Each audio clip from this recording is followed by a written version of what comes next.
Hello everyone, welcome to my YouTube channel सीखो English everywhere. दोस्तों, सीखने की जो प्रोसेस हमने स्टार्ट की है उसमें आगे बढ़ते हुए आज हम अपना जो नेक्स्ट टॉपिक है केस और नाउन वहाँ तक पहुँच चुके हैं और पिछले जो टॉपिक्स हैं उनको अच्छे से क्लियर करने का पूरा प्रयास किया है। तो इसी के साथ नेक्स्ट जो क्लास है अपनी केस ऑफ नाउन उस पर आगे बढ़ते हैं और उसे समझते हैं। दोस्तों, केस ऑफ नाउन नाम का ये टॉपिक जो है बहुत ही इंपॉर्टेंट है। केस मीन्स कारक होता है, ठीक है। आई मीन टू से यानी नाउन का जो कारक होता है, संज्ञा शब्दों का जो कारक बनता है उसे हमें पहचानना है। और ये topic first grade, second grade और थर्ड ग्रेड इनके अनुसार बहुत ही इंपॉर्टेंस रखता है। तो केस ऑफ नाउन इसकी शुरुआत करते हुए जैसा कि सबसे पहले आपको जो केस है उसके बारे में समझना होगा, ठीक है। तो केस होता क्या है इस बात को जानना है तो आपको सबसे पहले जो सब्जेक्ट ऑब्जेक्ट हैं इनको पहचानना होगा। और जैसा कि पिछली जो क्लास है स्पोका उसमें मैंने सब्जेक्ट ऑब्जेक्ट को पहचानने पर ही फोर्स किया है, ठीक है, स्ट्रेस डाला है। और सब्जेक्ट क्या होता है या ऑब्जेक्ट क्या होता है इस बात को समझाने के लिए पूरा प्रयास भी किया है। तो केस जो होते हैं उसके टाइप्स तो 4 होते हैं, लेकिन केस होता क्या है इस बात को जानना है। तो जैसे कि the relation in which a noun stands to the other words is known as case, यानी ऐसा कोई भी संबंध जिसके माध्यम से कोई एक शब्द दूसरे शब्दों के साथ स्टैंड रहे, ठीक है, या खड़ा रहे, तो उसे हम केस के नाम से जानते हैं। Okay, in other words it indicates the grammatical function of noun and pronoun according to its relation with rest of words in a sentence. I mean to say कि कोई भी नाउन या प्रोनाउन जो है वो सेंटेंस के जो बाकी वर्ड्स हैं, सेंटेंस में मौजूद जो बाकी वर्ड्स हैं उनसे अपना संबंध स्थापित करता है। और इसको इंडिकेट करने वाला जो प्रोसेस है, जो माध्यम है, वही केस कहलाता है, ठीक है। और मॉडर्न इंग्लिश में केस जो है वो 4 टाइप्स के होते हैं। फर्स्ट सब्जेक्टिव केस या नॉमिनेटिव केस, सेकंड होता है ऑब्जेक्टिव केस, ठीक है, थर्ड होता है वोकेटिव केस और फोर्थ होता है पजेसिव या जेनेटिव केस, ठीक है। तो सब्जेक्टिव केस क्या होता है, ऑब्जेक्टिव केस क्या होता है, इन बातों को जानना है। तो जैसा कि मैंने आपसे कहा था कि हमें सब्जेक्ट और ऑब्जेक्ट आने चाहिए, ठीक है। तो सबसे पहले हम बात करते हैं सब्जेक्टिव केस की। तो सब्जेक्टिव केस जो होता है कि व्हेन ए नाउन और pronoun is a subject of verb, the noun और pronoun is in nominative case. I mean to say कि सेंटेंस का जो सब्जेक्ट होता है ना वही एक प्रकार से नॉमिनेटिव केस में या सब्जेक्टिव केस में मौजूद होता है। अर्थात सेंटेंस का जो सब्जेक्ट है उसमें सब्जेक्टिव केस पाया जाता है और सेंटेंस का जो ऑब्जेक्ट है उसमें ऑब्जेक्टिव केस पाया जाता है, ठीक है। तो कहने का मतलब यही है कि, या फिर हम इसको ऐसे बोल सकते हैं कि व्हेन ए नाउन और pronoun works as a subject in the sentence a subjective case appears. तो यदि किसी सेंटेंस में कोई नाउन या प्रोनाउन यदि सब्जेक्ट के रूप में अपीयर होता है, ठीक है, या उसका यूज किया जाता है तो वो वर्ड एक प्रकार से सब्जेक्टिव केस में ही होता है, ठीक है। फॉर एग्जांपल जैसे कि लविक्स works in the management, he works very hard for the company.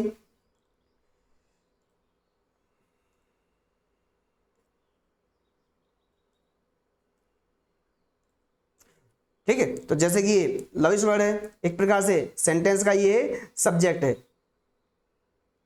Lavish subject है, तो ये लविश वर्ड जो सब्जेक्ट है इसमें सब्जेक्टिव केस आएगा।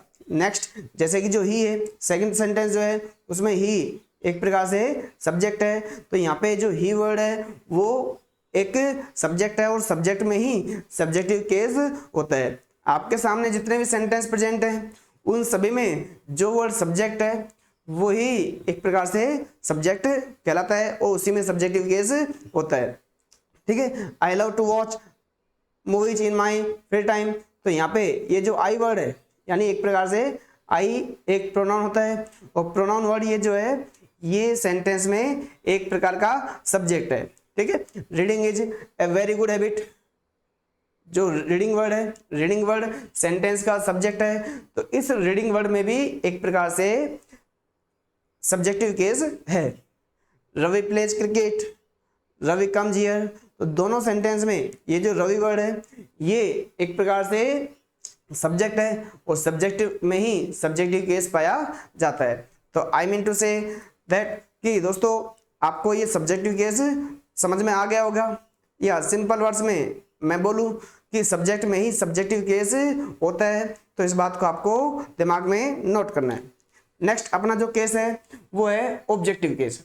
ऑब्जेक्टिव केस जैसा कि ऑब्जेक्ट में ही ऑब्जेक्टिव केस पाया जाता है, ठीक है।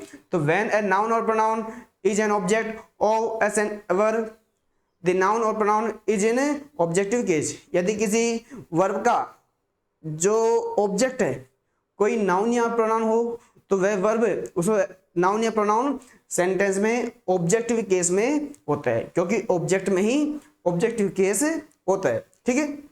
या फिर हम इसको ऐसे बोल सकते हैं कि व्हेन ए नाउन और pronoun works as an object in this sentence an objective case appears, यानी यदि कोई नाउन या प्रोनाउन सेंटेंस में एक ऑब्जेक्ट के रूप में अपीयर होता है तो उस ऑब्जेक्ट वर्ड में ऑब्जेक्टिव केस होता है, ठीक है। For example Ronit does not eat burger, तो यहाँ पर ये जो बर्गर वर्ड है, ठीक है, भाई रोनित क्या नहीं खाता है, यानी बर्गर नहीं खाता, तो ये बर्गर वर्ड एक प्रकार से ऑब्जेक्ट है और ऑब्जेक्ट में ही ऑब्जेक्टिव केस पाया जाता है। नेक्स्ट ही लव्स पिज्जा, जैसे कि उसको पिज्जा पसंद है, तो पिज्जा वर्ड यहाँ पे सेंटेंस में ऑब्जेक्ट है। रॉबर्ट टोल्ड मी दैट, और रॉबर्ट ने ये बात मुझे बताई, तो मी और दैट दोनों वर्ड ऑब्जेक्ट है। मी इनडायरेक्ट ऑब्जेक्ट है और दैट डायरेक्ट ऑब्जेक्ट है, तो सेंटेंस में दो ऑब्जेक्ट है, दोनों ही ऑब्जेक्ट में ऑब्जेक्टिव केस पाया जाता है। नेक्स्ट अविनाश फॉलोज राहुल, तो अविनाश जो वर्ड है, ठीक है, वो तो सब्जेक्ट है और राहुल जो है वो ऑब्जेक्ट है, तो अविनाश में तो सब्जेक्टिव केस है और जो राहुल वर्ड है उसमें ऑब्जेक्टिव केस है। जॉन रीड्स इंग्लिश, तो जॉन जो है इंग्लिश रीड करता है, तो यहाँ पे जो इंग्लिश वर्ड है वो जो रीड वर्ड है, ठीक है, रीड जो वर्ब है उसका ऑब्जेक्ट है और इसलिए इंग्लिश में एक प्रकार से ऑब्जेक्टिव केस है। नेक्स्ट अब बात करते हैं ऑब्जेक्टिव केस की। ऑब्जेक्टिव केस टू टाइप्स के होते हैं। टू टाइप्स मतलब फर्स्ट होता है डेटिव केस और सेकंड होता है एक्यूजेटिव केस। दोस्तों जिस प्रकार से ऑब्जेक्ट भी टू टाइप्स के होते हैं, ठीक है, उसी प्रकार से ऑब्जेक्टिव केस भी टू टाइप्स के होते हैं, इनडायरेक्ट ऑब्जेक्ट और डायरेक्ट ऑब्जेक्ट। इस प्रकार से दो प्रकार के ऑब्जेक्टिव केस हैं, ठीक है। तो डेटिव केस जो है वो इनडायरेक्ट ऑब्जेक्ट में पाया जाता है और एक्यूजेटिव केस जो है वो डायरेक्ट ऑब्जेक्ट में पाया जाता है। इनडायरेक्ट ऑब्जेक्ट एक प्रकार से सेंटेंस में जो एनिमेट होता है, एनिमेट मतलब कोई भी सजीव वर्ड, ठीक है, तो वो तो सेंटेंस में इनएनिमेट होता है, वो सॉरी एनिमेट होता है और इनडायरेक्ट ऑब्जेक्ट कहलाता है। बाकी जो इनएनिमेट थिंग्स हैं जैसे कि कोई भी विषय वस्तु है वो सभी सेंटेंस में डायरेक्ट ऑब्जेक्ट बनती हैं, तो उनमें एक प्रकार से एक्यूजेटिव केस पाया जाता है। तो जैसे कि मैंने बताया हुआ है the case of indirect object is dative, यानी इनडायरेक्ट ऑब्जेक्ट का जो केस है वो डेटिव केस में होता है, ठीक है, डेटिव कहलाता है, और डायरेक्ट ऑब्जेक्ट का जो केस है वो एक्यूजेटिव कहलाता है, ठीक है। उसी प्रकार से ऑब्जेक्ट के भी टू टाइप्स होते हैं, इनडायरेक्ट ऑब्जेक्ट और डायरेक्ट ऑब्जेक्ट, ठीक है। तो इनडायरेक्ट ऑब्जेक्ट जो होता है वो एनिमेट के लिए काम आता है और डायरेक्ट ऑब्जेक्ट इनएनिमेट के लिए, ठीक है, इनएनिमेट जो थिंग्स हैं उनके लिए। एनिमेट मतलब सजीव और इनएनिमेट मतलब निर्जीव, ठीक है। जैसे कि रवि टॉट रिया इंग्लिश, तो दोस्तों देखो यहाँ पे रवि जो वर्ड है वो सेंटेंस का सब्जेक्ट है, तो रवि में तो सब्जेक्टिव केस है, रिया ऑब्जेक्ट है और इंग्लिश भी ऑब्जेक्ट है। अब रिया तो एनिमेट है, सजीव है, सजीव है तो एक प्रकार से इनडायरेक्ट ऑब्जेक्ट है और इनडायरेक्ट ऑब्जेक्ट है तो इसमें डेटिव केस पाया जाता है, ठीक है। उसी प्रकार से ये जो इंग्लिश वर्ड है, इंग्लिश एक प्रकार से इनएनिमेट है, ठीक है, इनएनिमेट है यानी डायरेक्ट ऑब्जेक्ट बनेगा, और जो डायरेक्ट ऑब्जेक्ट होगा उसमें एक्यूजेटिव केस पाया जाता है। Next, Ram gave Sita a gift, तो यहाँ पे जो राम वर्ड है वो सब्जेक्ट है, सब्जेक्ट में सब्जेक्टिव केस होता है। उसी प्रकार से ये जो वर्ब है गेव वर्ब है, इसका ऑब्जेक्ट जो है सीता है और एक है ए गिफ्ट। तो कहने का मतलब है सीता यहाँ पे इनडायरेक्ट ऑब्जेक्ट है और ए गिफ्ट यहाँ पर डायरेक्ट ऑब्जेक्ट है। तो सीता इनडायरेक्ट ऑब्जेक्ट है, तो इनडायरेक्ट ऑब्जेक्ट में डेटिव केस होता है, और ए गिफ्ट जो कि डायरेक्ट ऑब्जेक्ट है, डायरेक्ट ऑब्जेक्ट में एक्यूजेटिव केस होता है। इसे आप ऑब्जेक्टिव केस भी बोल सकते हैं, ठीक है, क्योंकि ऑब्जेक्टिव केस के ही टू टाइप्स जो हैं, डेटिव केस और एक्यूजेटिव केस होता है, ठीक है। इसी के अनुसार नेक्स्ट जो अपना केस है वो है वोकेटिव केस, कि जब कोई भी जो नाउन वर्ड है is a form of an address, यानी जब कोई भी नाउन वर्ड एड्रेस की फॉर्म में सेंटेंस में काम आए तो वो नाउन वर्ड वोकेटिव केस में होता है। एड्रेस की फॉर्म मतलब यदि आप किसी व्यक्ति या विशेष को उसके नाम से संबोधित करें, ठीक है, उसके नाम से एड्रेस करें, जैसे कॉल करें, ठीक है, तो उसका नाम जो लेते हैं हम, उस नाम वर्ड में जो नेम वर्ड है उसमें वोकेटिव केस होता है, ठीक है। यानी कहने का मतलब ये है कि vocative case indicates a person being addressed directly by his और her name, this name is separated by a comma, और ये जो नेम होता है उसे कोमा से अलग कर दिया जाता है, ठीक है। तो इस प्रकार से यानी ये जो वर्ड सेंटेंस में काम आएगा उसका सेंटेंस में अलग से कोई रोल होता नहीं है, यानी वो सेंटेंस का सब्जेक्ट या ऑब्जेक्ट नहीं बनता, वो अलग से नाउन वर्ड के रूप में ही सेंटेंस में काम आता है, और उस नाउन वर्ड में वोकेटिव केस होता है। फॉर एग्जांपल जैसे कि Rahul could you please open the door, तो यहाँ पे राहुल को एड्रेस किया गया है, ठीक है। ये जो वर्ड है यहाँ जो राहुल है उसको एड्रेस किया गया है, और राहुल इस सेंटेंस का ना तो सब्जेक्ट है ना ही ऑब्जेक्ट है, ठीक है। एक नाउन वर्ड के रूप में ही ये काम आ रहा है, नाउन वर्ड के रूप में काम आ रहा है, तो ये वर्ड जो है एक प्रकार से इसमें वोकेटिव केस है, क्योंकि इसको कोमा के माध्यम से सेंटेंस से अलग किया गया है। Next, Ravi watch out the bus, कि रवि बस को देखो, ठीक है, यानी बस को वॉच आउट करने के लिए रवि से बोला गया है, तो रवि का नाम लिया गया है, और रवि वर्ड यहाँ पर एक प्रकार से वोकेटिव केस में है। Next, listen to me Ravi, इस किसी प्रकार से बोल सकते हैं, जिसको हम एड्रेस कर रहे हैं उसका नाम पहले भी लिया जा सकता है और सेंटेंस कंप्लीट होने के बाद भी लिया जा सकता है।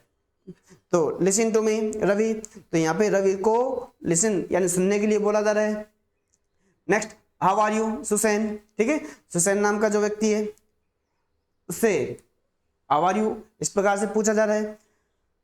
रवि कम हियर, दोस्तों देखो केवल कोमा ही नहीं, हम जो जिस वर्ड में वोकेटिव केस होता है उसे एक्सक्लेमेटरी मार्क के माध्यम से भी अलग कर सकते हैं, यानी सेपरेट कर सकते हैं। जैसे कि रवि कम हियर या कम हियर रवि, तो रवि को हम यदि आवाज लगाते हैं, ठीक है, उसको एड्रेस करते हैं, तो एड्रेस करने के लिए हमें सामान्य स्वर से ऊंची आवाज निकालनी होगी, और यदि किसी भी प्रकार का कोई भी वर्ड या जो सेंटेंस है उसके बाद एक्सक्लेमेटरी मार्क लगा हुआ हो, तो इसका कहने का मतलब यह है कि वो वर्ड या वो सेंटेंस सामान्य स्वर से थोड़ा हाई बोला जा रहा है, यानी बोलने की जो आवाज है, ठीक है, उसकी जो पिच है वो थोड़ी हाई होती है, ठीक है। तो इस प्रकार से ये वोकेटिव केस होता है। दोस्तों इस प्रकार से अपने ये 3 केस कंप्लीट हो गए हैं, सब्जेक्टिव केस, ऑब्जेक्टिव केस और वोकेटिव केस। उम्मीद है तीनों केस आपको अच्छे से समझ में आ गए। इन शॉर्ट, सब्जेक्ट में सब्जेक्टिव केस होता है, ऑब्जेक्ट में ऑब्जेक्टिव केस होता है, और जिस व्यक्ति विशेष को संबोधित किया जाता है तो संबोधित करने के लिए जो वर्ड प्रयुक्त होता है, जैसे कि उसका नाम, उसके नेम में ही क्या होता है, वोकेटिव केस होता है। तो इन शॉर्ट ये 3 केस इस प्रकार से समझे जाते हैं। नेक्स्ट जो है वो है जेनेटिव केस। अब जैसा कि जो जेनेटिव केस है ये पोजेशन या ओनरशिप को एक्सप्रेस करता है, ठीक है। आई मीन टू से जो जेनेटिव केस होता है जिसको हम पजेसिव केस भी बोल सकते हैं, ठीक है। इसमें अधिकार या स्वामित्व को बताया जाता है, ठीक है, क्योंकि पजेसिव केसेस जो है ना indicate a relationship of possession और बिलोंगिंगनेस बिटवीन टू नाउन्स और a noun and a pronoun. I mean to say कि जो पोजेशन है ना या तो दो संज्ञा शब्दों के मध्य या किसी एक नाउन और एक प्रोनाउन के मध्य जो अपना अधिकार है, ठीक है, या जो अपना स्वामित्व है, ठीक है, एक अधिकार, उसको अभिव्यक्त करने के लिए जेनेटिव केस का प्रयोग किया जाता है। अब जेनेटिव केस मतलब जेनेटिव केस एक्सप्रेस करते समय सेंटेंस में आपको जैसे कि कुछ वर्ड है का, के, की, ठीक है, इस प्रकार के वर्ड मीनिंग निकलेंगे। अब इस प्रकार के वर्ड मीनिंग निकलेंगे तो इनके लिए कोई इंग्लिश वर्ड भी सुटेबल होता है, ठीक है। तो वो वर्ड क्या सुटेबल है, एक तो जैसे कि आपने देखा होगा, जैसे कि मैंने लिखा हुआ है ब्रैकेट में अपोस्ट्रोफ एस, ठीक है, जो आपके सामने ये अपोस्ट्रोफ एस दिख रहा है, अपोस्ट्रोफ एस भी है, ठीक है, सिंगल अपोस्ट्रोफ भी है और ऑफ भी है, ठीक है। अब अपोस्ट्रोफ एस दोनों भी है, सिंगल अपोस्ट्रोफ भी है और जो ओ वर्ड है वो भी है। तीनों का मीनिंग जो हिंदी वर्ड मीनिंग होता है वो का, के और की होता है, ठीक है।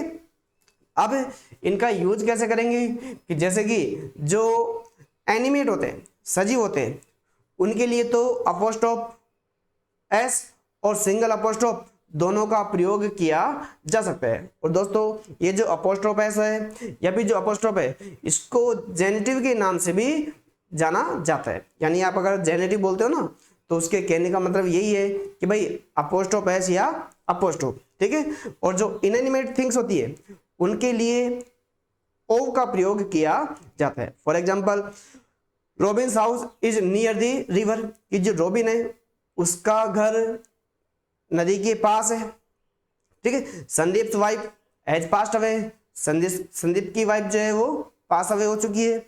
एक प्रकार से यहाँ पे रॉबिन भी एक प्रकार का व्यक्ति है, संदीप भी एक प्रकार का व्यक्ति है, तो दोनों के साथ अपोस्ट्रोफ एस का प्रयोग किया गया है, ठीक है।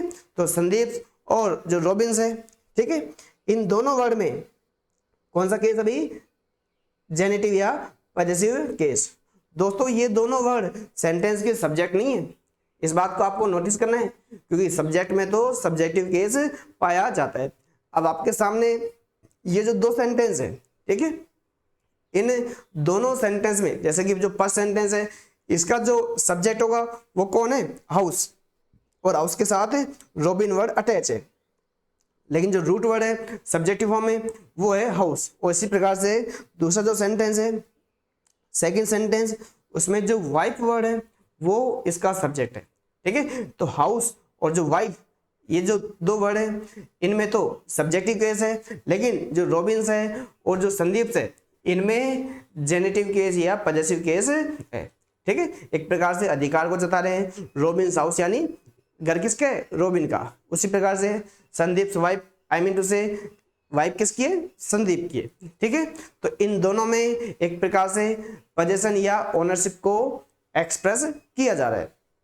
इसी के साथ अब कुछ रूल्स आते हैं कि जैसे कि अपोस्ट्रोफ एस का प्रयोग कब करना है, सिंगल अपोस्ट्रोफ का प्रयोग कब करना है, या ओ का प्रयोग कब करना है, ठीक है। इसका जो पहला रूल वो है, यदि कोई सिंगुलर नाउन, ठीक है, टेक्स्ट सेंटेंस इनकम्प्लीट है, यानी कोई भी रूल कंप्लीट ये अधूरा नहीं, कि यदि कोई भी जो सिंगुलर नाउन है, ठीक है, चाहे तो वो एस पे समाप्त हो या ना हो, ठीक है, सामान्यतः उसके साथ अपोस्ट्रोफ एस लगा करके पोजेशन या जो ओनरशिप है उसको एक्सप्रेस किया जाता है। फॉर एग्जांपल अपोस्ट्रोफ एस दोनों लगा करके, ठीक है, सिंगल ना तो अपोस्ट्रोफ है और ना ही सिंगल एस है, ठीक है, दोनों चीज लगेंगी, अपोस्ट्रोफ भी और एस भी, ठीक है। तो जैसे कि रवीज बैग, तो यहाँ पे जो रवीज बैग है तो रवि में अपोस्ट्रोफ एस दोनों लगे हैं और बैग ही अर्थात रवि का बैग।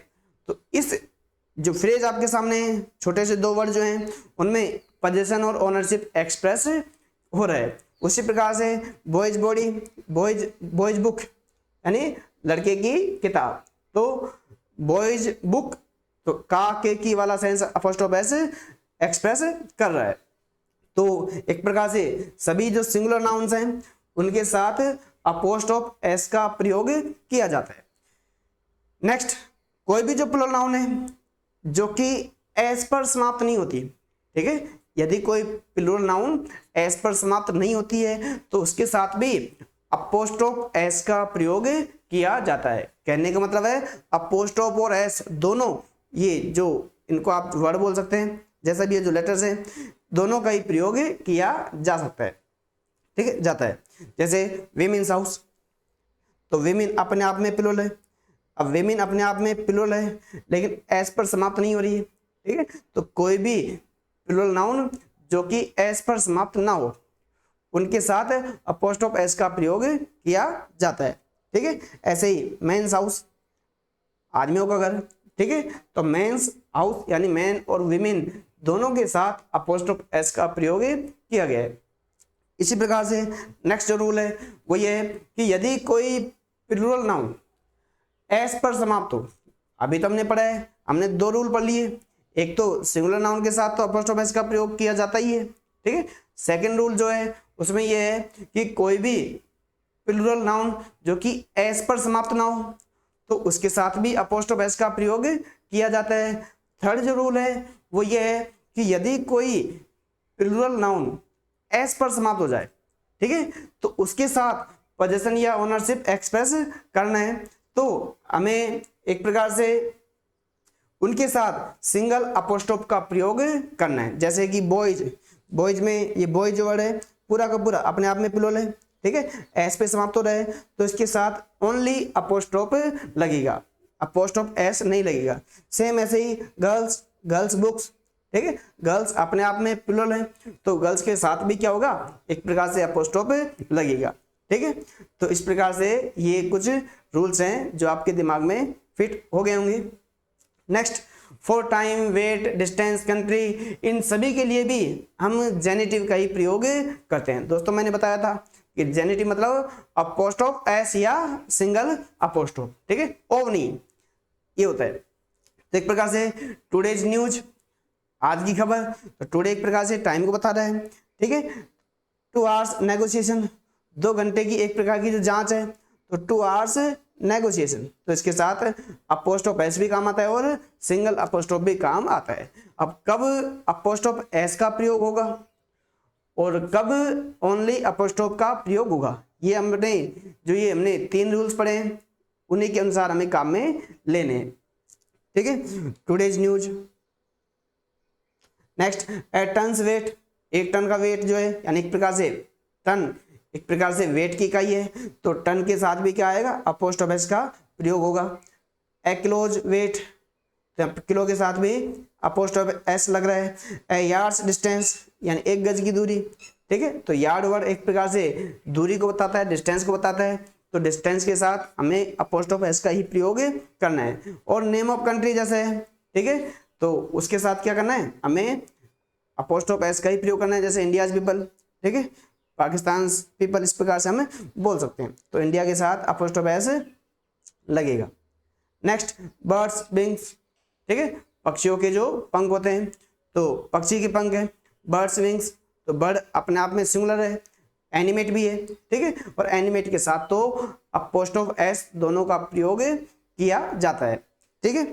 इसी के साथ नेक्स्ट जो अपना रूल है वो है कि in a compound noun the genitive is used to the last element, यानी कुछ कंपाउंड नाउन होते हैं जिनमें एक से अधिक वर्ड होते हैं, ठीक है। अगर हमें वहां पर जेनेटिव अर्थात पोजेशन या ओनरशिप को एक्सप्रेस करना है तो हमें उसका जो लास्ट एलिमेंट है अर्थात जो लास्ट वर्ड है उसके साथ अपोस्ट्रोफ एस का प्रयोग करना है। For example, is father in law's house, ठीक है, तो फादर इन लॉज हो सकता है, फादर इन लॉ अपने आप में एक नाउन वर्ड है, ठीक है, पूरा का पूरा, और उसके साथ अपोस्ट्रोफ एस हम जोड़ेंगे। उसी प्रकार से स्टेप मदर, स्टेप मदर के साथ भी हम अपोस्ट्रोफ एस लगा सकते हैं, वो भी लास्ट के एलिमेंट यानी मदर के साथ या ऊपर जो वर्ड है उसमें लॉ के साथ, ठीक है। तो इस प्रकार से स्टेप मदर हो गया, स्टेप ब्रदर हो गया, स्टेप सिस्टर हो गया, ठीक है, ये सभी अपने आप में जो कंपाउंड नाउन है इनके साथ लास्ट एलिमेंट के साथ ही अपोस्ट्रोफ एस लगाया जाता है। नेक्स्ट कि कोई भी जो नाउन वर्ड है in apposition takes the genitive to the last elements, यानी यदि किसी नाउन वर्ड का प्रयोग एक अपोजिशन के रूप में किया जाए, ठीक है, अपोजिशन मैं आपको बता चुका हूं, ठीक है, अपोजिशन एक प्रकार का कॉम्प्लीमेंट टाइप का ही होता है, ठीक है, यानी नाउन या प्रोनाउन का समानार्थी होता है, सब्जेक्ट या ऑब्जेक्ट का अपोजिशन होता है, ठीक है। तो अब इस प्रकार से यदि कोई वर्ड आता है तो उस अपोजिशन के अंत में अपोस्ट्रोफ एस लगाकर हम पोजीशन या ओनरशिप को एक्सप्रेस करते हैं, ठीक है। जैसे कि this is my friend Ravi is house, अब माय फ्रेंड कौन है, रवि है, तो रवि के आगे अपोस्ट्रोफ एस लगाकर हम उसका जो पोजीशन या ओनरशिप वाला जो सेंस है उसको एक्सप्रेस करेंगे, ठीक है। इस प्रकार से ये अपना क्लियर होता है। नेक्स्ट देखिए भाई, अब कुछ इंपॉर्टेंट चीजें आ रही हैं जो कि हमें समझनी है कि अपोस्ट्रोफ एस का प्रयोग कहां पर आना चाहिए और कहां पर नहीं आना चाहिए, ठीक है। स्पॉटिंग एरर वाला ये टॉपिक है, आप आगे जो स्पॉटिंग एरर पढ़ोगे उसमें भी आपको ये सब कुछ जानने को मिलेगा, अर्थात वहां आपको ये बातें जाननी होंगी, तभी आप जो स्पॉटिंग एरर वाला जो टॉपिक है उसको क्लियर कर पाओगे। तो जैसे कि टू इंडिकेट कंबाइंड पोजीशन या ownership the genitive is used with the last element, यानी एक प्रकार से सामूहिक रूप से कोई भी अधिकार या स्वामित्व है उसको बताना है तो हमें जो जेनेटिव है उसका प्रयोग लास्ट एलिमेंट में करना है, और यदि सेपरेट बताना है तो हमें सेपरेटली हर एक के साथ जेनेटिव का प्रयोग करना है। फॉर एग्जांपल मान लो कोई कार्य है मैंने और मेरे दोस्त ने मिलकर के किया है, दोनों ने मिलकर के किया है, तो जैसे मैंने बोला कि माय फ्रेंड एंड आई, या दो का मैं नाम ले लूं, दो व्यक्तियों का, तो दोनों में से जो सेकंड व्यक्ति होगा, जो सेकंड नाउन वर्ड होगा, उसके साथ मैं अपोस्ट्रोफ एस का प्रयोग करके इस पोजीशन या ओनरशिप को एक्सप्रेस करूंगा। और मान लो दोनों ने ही सेपरेट सेपरेट कार्य किया है तो दोनों के साथ सेपरेट अपोस्ट्रोफ एस लगेगा, ठीक है। For example John and Mary's novel, जैसे इस प्रकार से आपके सामने जो सेंटेंस है जॉन एंड मैरीज नोवेल, यानी ये जो नोवेल है जॉन और मैरी दोनों ने मिल करके लिखा है, ठीक है। इसी प्रकार से जॉन एंड मैरीज नोवेल्स, अब ऊपर तो कोई एक नोवेल था, अब एक से अधिक नोवेल्स हैं, दोनों ने मिल करके एक से अधिक नोवेल्स लिखे, तो ऐसा भी पॉसिबल है, ठीक है। David John and Mary's poem, ठीक है, एक प्रकार से डेविड जॉन या मैरी जो है वो आपस में एक साथ मिलकर के कोई भी पोएम लिख सकती है, ये भी पॉसिबल है, ठीक है। David John and Mary's poems, यानी तीनों मिलकर के एक से अधिक पोइम्स लिख सकते हैं। लिखने का मतलब ये नहीं कि एक साथ लिखेंगे, तीनों के आइडियाज को मिला करके एक सिंगल पोइम या एक से अधिक पोइम कंपोज की जा सकती है, ठीक है। उसी प्रकार से David's John's and Mary's poems, अब हर एक के साथ यदि अलग अलग अपोस्ट्रोफ एस लगा दिया, मतलब तीनों की जो पोइम्स हैं वो अलग अलग हैं, तीनों ने कोई कार्य साथ साथ नहीं किया है, तीनों ने सेपरेट किया है। डेविड ने अपना कार्य अपने खुद के अनुसार किया है, जॉन ने खुद के अनुसार, और मैरी ने अपने खुद के अनुसार ये कार्य किए हैं। तो इस प्रकार से सेपरेट और कंबाइंड रूप में पोजीशन या ओनरशिप को एक्सप्रेस किया जाता है। नेक्स्ट, अब जैसे कि इंडिया एंड चाइना स्टेट, अब आप इमेजिन कीजिए क्या दो देशों का एक ही स्टेट हो सकता है? It is not possible. So ये सेंटेंस गलत हो जाएगा, यानी इस प्रकार से आपको एरर फाइंड आउट करनी होगी कि जो कार्य पॉसिबल है वो तो सही है, और यदि जो कार्य पॉसिबल नहीं है तो वो वहाँ पे पोजीशन जबरदस्ती एक्सप्रेस करना गलत होगा, ठीक है। क्योंकि इंडिया और चाइना के जो स्टेट हैं वो दोनों अलग अलग ही हैं, तो दोनों के साथ सेपरेट अपोस्ट्रोफ एस लगना चाहिए। तो यहाँ पे जो है जो इंडिया वर्ड है इसके साथ भी अपोस्ट्रोफ एस लगना चाहिए, ठीक है। Next, India and China states, अब एक हो चाहे अनेक हो दोनों ही पॉसिबल नहीं है। अगर एक स्टेट होता तो एक से अधिक भी हो जाते हैं, जब इंडिया और चाइना का दोनों का मिला करके एक स्टेट नहीं हो सकता है तो एक से अधिक भी नहीं हो सकते। Next, India and China states, ये पॉसिबल है, यानी दोनों देशों के अलग अलग स्टेट हैं, ठीक है। जॉन एंड मैरीज चाइल्ड या चिल्ड्रन, जॉन और मैरी का कोई एक बच्चा या एक से अधिक बच्चे जो भी हैं, तो ये तो पॉसिबल है, 2 पर्सन है। जॉन्स एंड मैरी चिल्ड्रन, ये भी पॉसिबल है, जॉन के बच्चे अलग हैं, मैरी जो बच्चे हैं वो अलग हैं। यानी ऊपर वाला जो सेंटेंस है उसमें तो इस प्रकार का एक्सप्रेशन है कि जॉन और मैरी जो है दोनों हस्बैंड एंड वाइफ है, ठीक है। और यहाँ पे सेकंड जो सेंटेंस है वो इस बात को एक्सप्रेस करता है कि जॉन और मैरी जो हैं दोनों हस्बैंड वाइफ नहीं है, दोनों के बच्चे अलग अलग हैं। लेकिन आगे जो सेंटेंस बताया गया है, John David and Mary children, it is not possible, ठीक है। तो इस प्रकार से यानी तीनों का कॉम्बाइन कोई बच्चा हो नहीं सकता, तो इस प्रकार से ये कोई सेंटेंस गलत है, ठीक है। तो इस प्रकार से आपको ये एरर फाइंड आउट करनी होंगी। और स्पॉटिंग एरर में इस टॉपिक का विशेष महत्व है, तो आपको ये जानना होगा। नेक्स्ट जो है कि the generative also indicates place of action और एक्टिविटीज, यानी जो जेनेटिव है ना वो किसी स्थान पर होने वाली जो एक्टिविटीज है ना उनको भी एक्सप्रेस करने के लिए किया जाता है। फॉर एग्जाम्पल, यदि आपसे कोई व्यक्ति बोले कि मैं किसी व्यक्ति के यहाँ आपको मिलूंगा, ठीक है, तो वह उस व्यक्ति के यहाँ आपको मिलेगा, तो उसमें आप उस व्यक्ति के साथ अपोस्ट्रोफ एस का प्रयोग करके उसके प्लेस को, उसका जो स्थान है उसको इंडिकेट कर सकते हो। जैसे कि I shall meet you at the barber's, ठीक है, कि मैं आपको बार्बर्स के यहाँ मिलता हूँ। बार्बर मीन्स एक प्रकार से जो नाई होता है, सैलून काम करता है वो। He works all at the green grocers, कि जैसे कि वो ग्रीन ग्रोसर्स जो हरी सब्जियां बेचने वाले जो होते हैं उनके यहाँ काम करता है, ठीक है। तो ग्रीन ग्रोसर्स अपोस्ट्रोफ एस उनके साथ लगाया हुआ है। ग्रीन ग्रोसर्स शॉप, इस प्रकार से वर्ड या हाउस लिखने की आवश्यकता नहीं है, ठीक है। यानी जो स्पीकर है, जिसने अपने जो सुनने वाला जो है लिसनर, उससे जो ये बातें कही होंगी वो समझ जाता है कि वो व्यक्ति उस जगह पर मिलेगा, ठीक है। तो इस बात को बताने के लिए उस जगह का नाम लेने की आवश्यकता नहीं है। इसी के साथ आज की अपनी ये क्लास पूरी होती है दोस्तों, ठीक है। उम्मीद है इस क्लास में आपको कुछ ज़्यादा अच्छा सीखने को मिलेगा, और जैसा कि मेरा प्रयास है आपको कुछ अच्छा सिखाने की और अच्छे से अच्छे जो कंटेंट्स है वो प्रोवाइड करने की। तो दोस्तों इसी के साथ आपसे विदा लेने का समय हो गया है, ठीक है। और दोस्तों जैसे कि अभी तक आपने अगर इस चैनल को सब्सक्राइब नहीं किया है तो प्लीज़ चैनल को सब्सक्राइब कीजिए, लाइक कीजिए और अपने दोस्तों को शेयर कीजिए, ठीक है। इसी के साथ नमस्कार।